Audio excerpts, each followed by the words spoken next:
Christmas of 2007.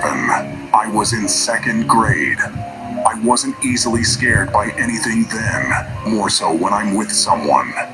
Could be why me and my neighbor were able to go to the cemetery in the middle of the night. I'd call my neighbor Dan here. He was 5 years older than me during this time. I was able to come across Dan the night of Christmas when I went out to pee.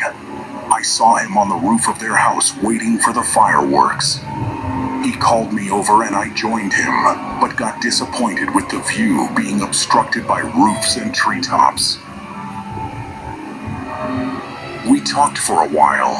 Then he had this crazy idea. He suggested we climb the cemetery instead to see the fireworks. To explain things, our town cemetery was on the side of a mountain that was a minute walk from where our homes were, and it's a short distance hike to reach the top, probably 10 or 15 minutes. Maybe what convinced me the most is how Dan looked excited rather than scared. That was why I agreed to go with him. Without a flashlight in hand, and only counting on the moon and lights leaking from houses, we proceeded. We didn't even have second thoughts when we were at the foot of the mountain. We just went up, talked passing graves and tombstones through a narrow dirt path. During our hike, the fireworks began. We paused to watch. Then Dan urged we should hurry to see them in full view. But even in our rush, I knew we couldn't make it to the top. I suddenly remembered somewhere midway of the cemetery trail there is a flat clearing with a grave in the middle, Chergyol, overlooking the whole town and the city. I forgot how to get there, so I told Dan, and he quickly pointed the way. We went off track, and we even had to jump and slip through tall grasses. When we finally reached it, the view was worth it. And even to this day, I still believe it is. In that moment of short joy, we failed to notice that the moonlight was long gone, hidden behind clouds. It was noisy, and suddenly it was quiet in the blink of an eye. I think Dan tried to be brave then, but couldn't hold the spooks in.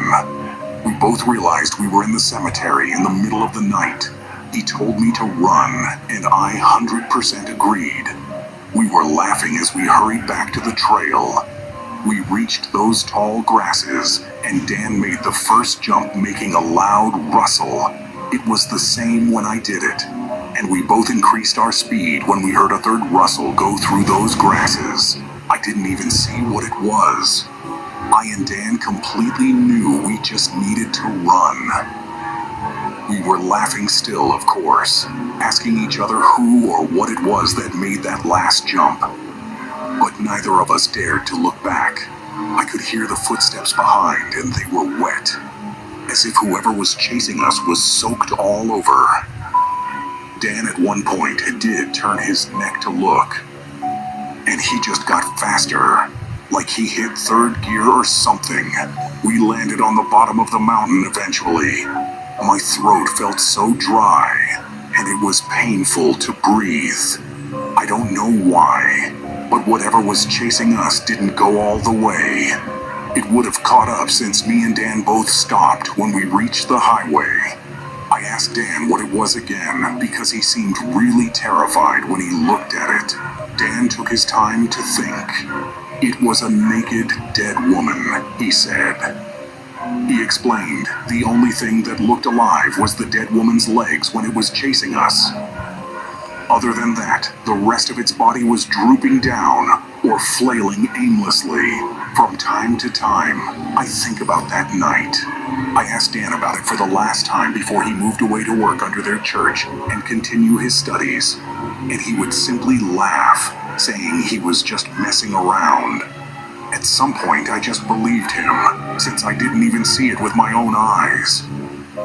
Maybe there was nothing there in the end, and we just spooked ourselves. But those wet footsteps and his terrified face, I guess he wanted to forget about it, if it was actually real all along.